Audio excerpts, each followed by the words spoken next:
So failure number one. I was working at a large Ford dealership in Fairfax, Virginia, where I was one of 50 commission-only salespeople.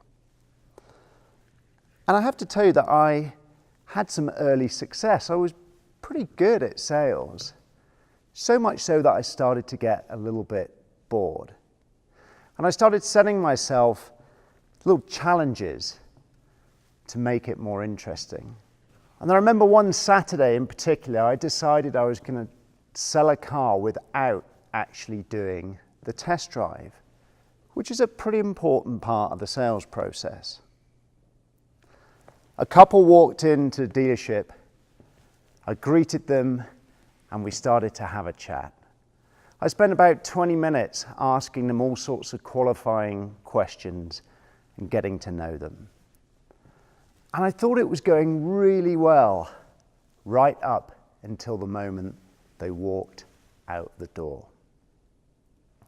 And I remember standing outside, whinging and moaning to the other salespeople. You know, you've seen the guys out the front of the dealership, hands in pockets. Why is it always me that gets the time wasters and tire kickers? And then I looked up and I realized I was all alone. Suddenly they'd vanished. And then I heard this voice say, "Well, you can start by taking your hands out your pockets." It was Andy, our general manager. He was a force to be reckoned with. "So Richard, how'd you get on with that last couple? Looked like you were struggling a little bit." "Yeah, they weren't actually ready to buy, Andy." "Oh, really? And you used your months of experience to make that decision all by yourself, did you?" "Never mind, we've got a sale coming up next week. You can give them a call and get them back in and they can drive the car then. You did get their name and number, right?" Yeah, Holly and Bob from Alexandra, a lovely couple." At this point, I was invited into Andy's office for one of his famous motivational chats, which went something like this. "Richard, just because you've had some early success in this business doesn't mean you can forget about the fundamentals.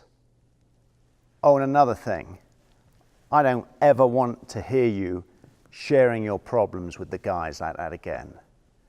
Because guess what? Everyone's got problems. 90% of people have got their own problems. And the other 10%, hey, they're pleased you've got those.